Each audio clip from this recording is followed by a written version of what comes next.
Bonjour et bienvenue sur le deuxième épisode de l'Instant Rêve. Le concept est simple, je dors, je fais des rêves et je vous les raconte. Dans ce deuxième épisode, je vais pouvoir vous raconter non pas seulement les miens, mais les vôtres aussi. Oui, vos rêves, vous me les avez envoyés et vous pouvez toujours me les envoyer à cette adresse mail.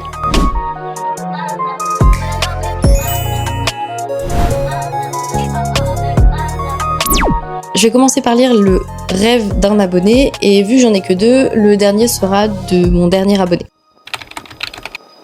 On était tous réunis entre copains dans un camping, l'ambiance était détendue jusqu'au moment où tout a basculé. À côté, une foule de gens semblait n'avoir qu'un seul objectif, m'attraper.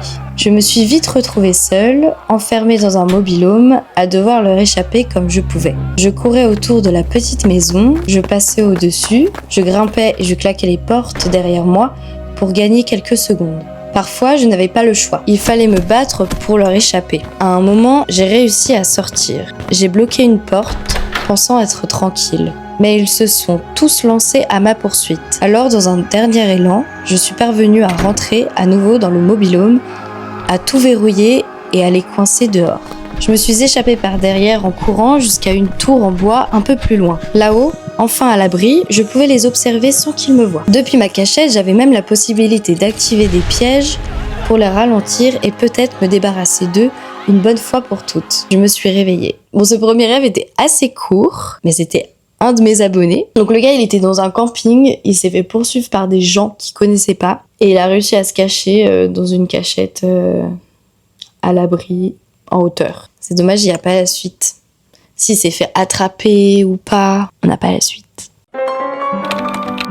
Du coup, ça c'est un de mes rêves. Je vais pouvoir vous donner quelques détails si j'ai oublié de les dire parce que je m'en rappelle. Je me trouve sur un immense bateau, presque un palace flottant, tout est spacieux et luxueux. De hauts plafonds, un carrelage blanc, aux grands carreaux brillants, des lustres en cristal suspendus au plafond, les couloirs sont longs, ouverts sur l'océan à perte de vue. Une douce musique classique résonne, jouée par des musiciens, pendant que des invités élégants discutent, une coupe de champagne à la main. Je suis vêtue d'une longue robe noire, fendue sur le côté, perchée sur des escarpins. Je porte une parure étincelante, diamant, saphir rouge au cou, bouche assortie et une énorme bague.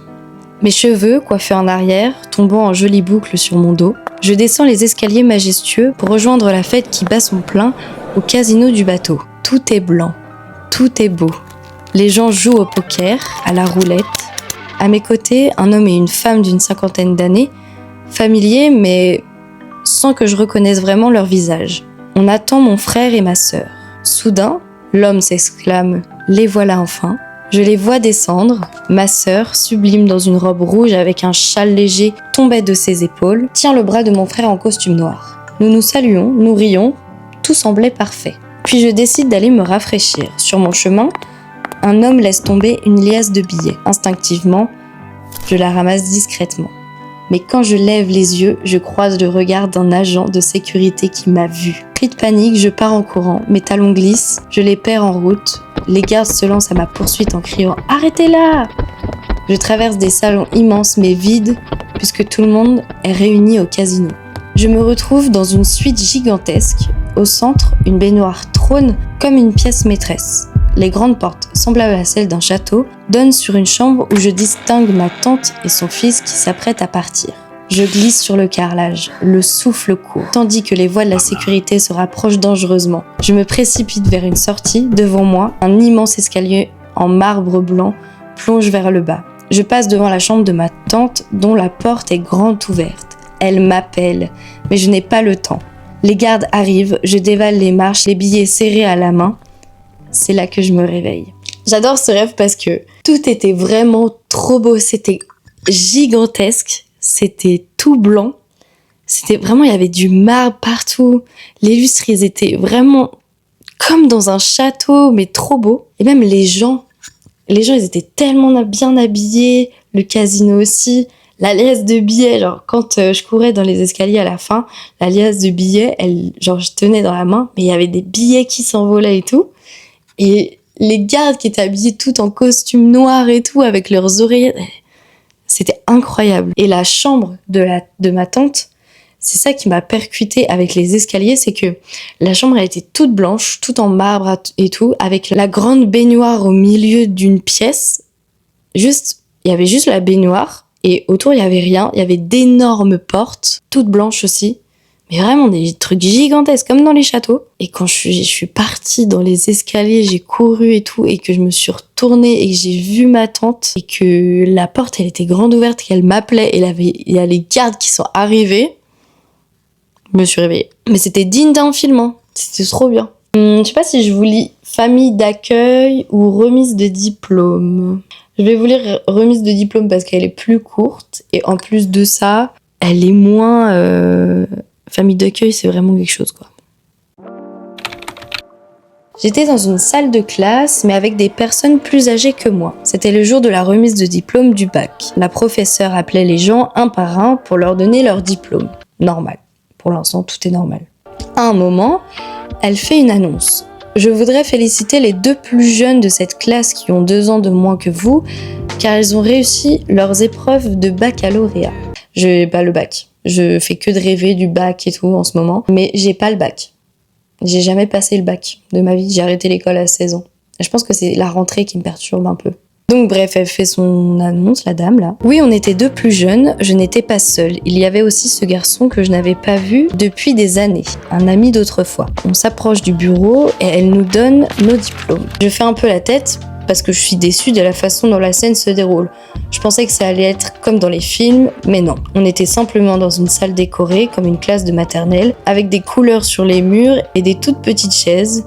Bref, j'étais déçue. Vous voyez les salles d'école pour enfants, les chaises qui sont un peu bleues ou jaunes, rouges, verts. C'était une salle comme ça, avec les bureaux très bas. Enfin bref, c'était une salle d'école, mais pour les petits, quoi.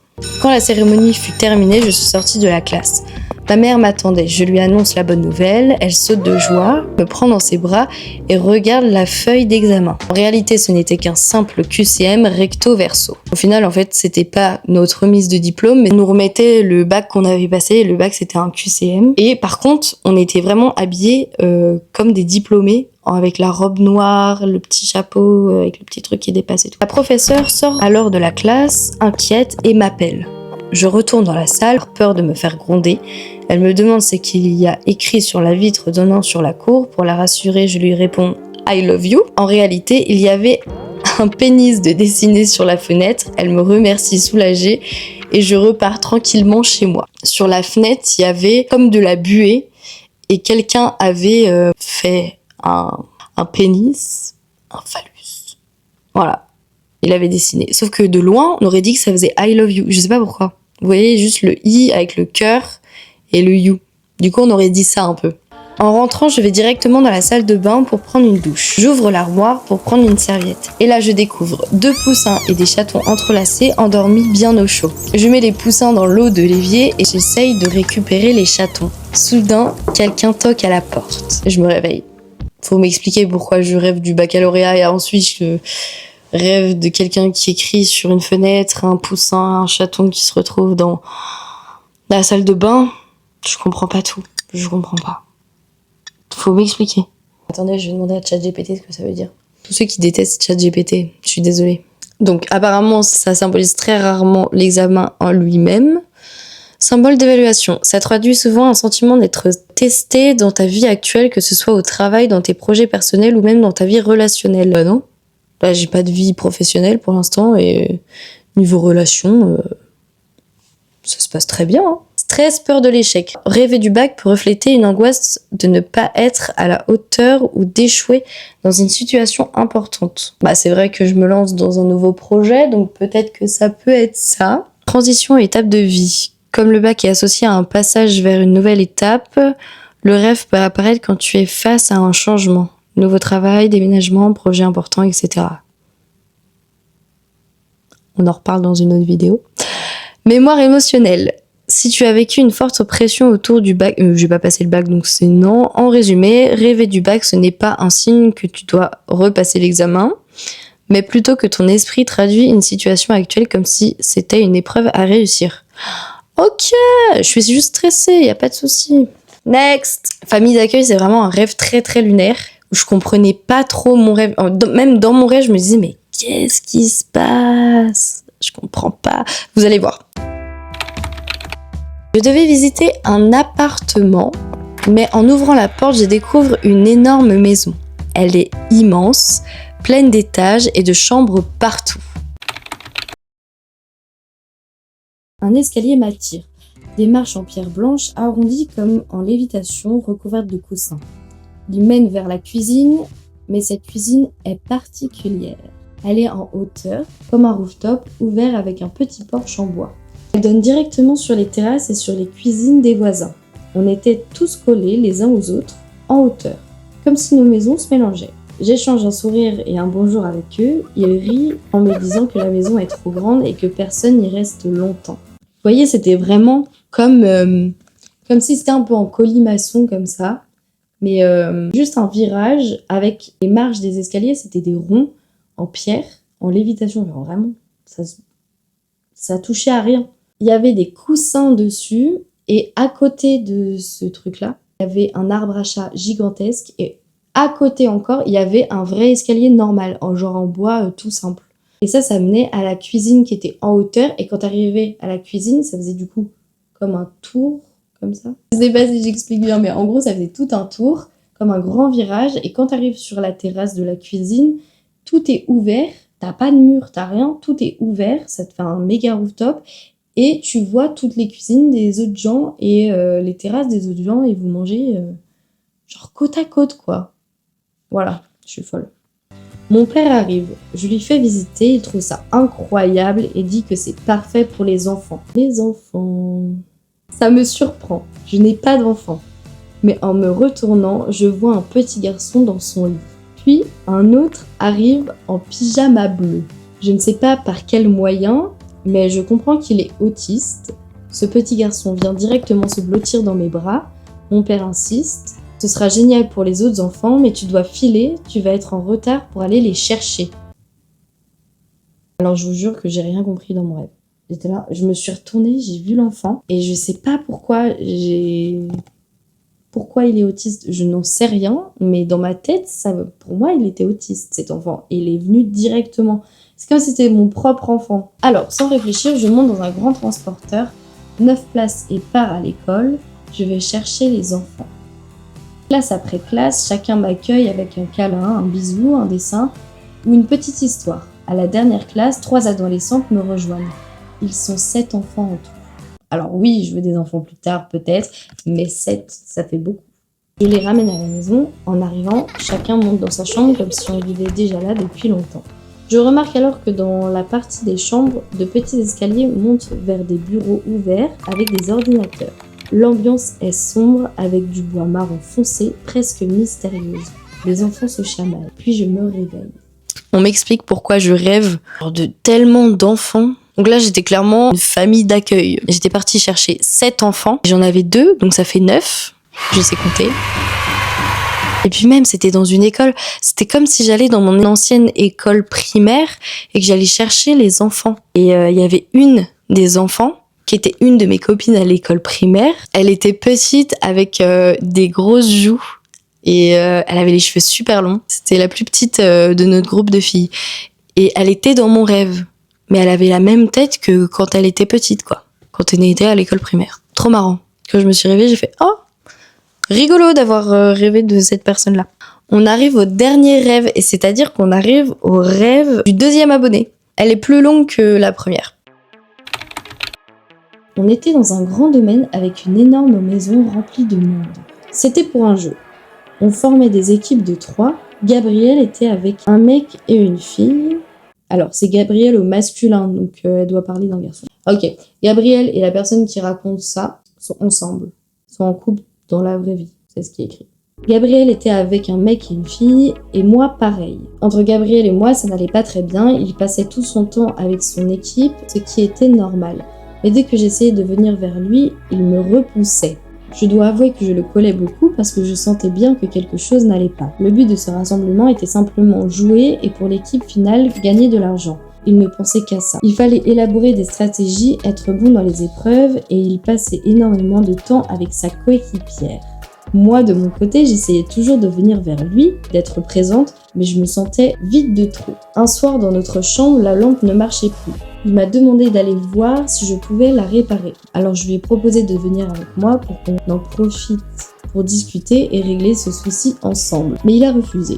Je me suis sentie très seule à ce moment-là, perdue, et je ne comprenais pas trop ce qui se passait. C'est normal, ton mec il veut pas venir avec toi, il veut pas te parler, ça fait 2 jours il parle avec une meuf, enfin 2 jours. Ça doit être sur un week-end, je pense. Moi, je l'imagine comme ça. À un moment, j'ai fini par forcer la discussion. J'avais besoin de savoir. Il m'a dit que je le collais trop, qu'il avait besoin de solitude et qu'il remettait un peu en cause notre couple parce que de son côté, ça n'allait pas. Comme s'il s'était lassé ou qu'il n'avait plus envie. C'est horrible.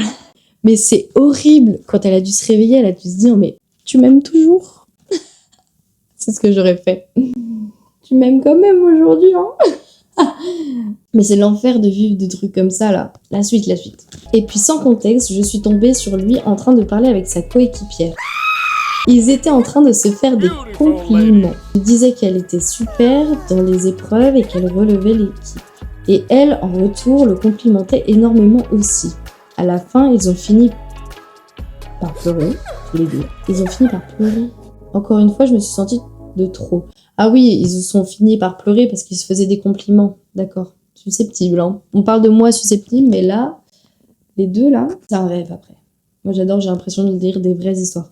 Alors je suis partie. Je me suis dit qu'il fallait que je l'ignore pendant plusieurs jours, on ne s'est plus parlé. Quand on se croisait, on ne se regardait même pas. Et puis je me suis réveillée. L'enfer du rêve, l'enfer. Mais l'enfer du réveil surtout. T'es là et du coup tu doutes, tu te dis mais ce qui s'est passé dans mon rêve c'est réel ou pas? Je dois me poser des questions. D'ailleurs, les rêves comme ça, des fois c'est prémonitoire en mode je dis pas du tout que c'est prémonitoire. Mais j'aimerais bien savoir pourquoi on rêve que notre copain nous trompe la nuit. J'ai demandé parce que on est beaucoup à rêver de ça. Je pense que c'est une peur. Je suis d'accord avec ce qu'il dit. Donc c'est ton inconscient qui exprime une insécurité. Ça peut refléter une peur de perdre l'autre, un manque de confiance en soi ou la crainte de ne pas être assez dans la relation. Si tu as déjà vécu ou entendu parler d'infidélité chez toi ou autour de toi, ton inconscient peut recycler cette peur en rêve. Moi, il me suffit de regarder un film où les deux se trompent et moi, la nuit, je vais rêver de ça. Symbolique, plus large. Être trompé en rêve peut représenter une peur de trahison ou de déception en général, pas forcément dans le couple. Ça peut être un projet, une amitié ou une situation où tu redoutes que quelqu'un ne t'abandonne ou ne te laisse tomber. Donc en résumé, ce n'est pas une prédiction, c'est ton cerveau qui traduit un doute, une peur ou un besoin affectif sous forme d'images fortes. C'est horrible de faire des choses comme ça, le cerveau. Après, c'est bien, hein, parce que si tu peux en discuter avec ton copain et lui dire « Voilà, j'ai fait ce rêve-là, regarde », tu montes ma vidéo et là tu fais passer le message que t'as besoin d'affection. Monsieur, si tu me regardes, offre-lui des fleurs. Bah voilà, du coup on a terminé sur 5 histoires. 4, 5. J'ai bien aimé parce que du coup il n'y avait pas que mes histoires, il n'y avait pas que mes rêves, il y avait aussi vos rêves et si vous voulez me les envoyer par mail, n'hésitez pas. C'est avec grand plaisir que je vous lis et que je vous reçois dans mes mails. Même vos rêves, vous me les envoyez sur Insta. Et comme vous pouvez le voir, là c'est anonyme, la personne avait changé les prénoms et le premier rêve n'avait aucun prénom. Et j'espère que cet épisode numéro 2 vous a plu. Bisous!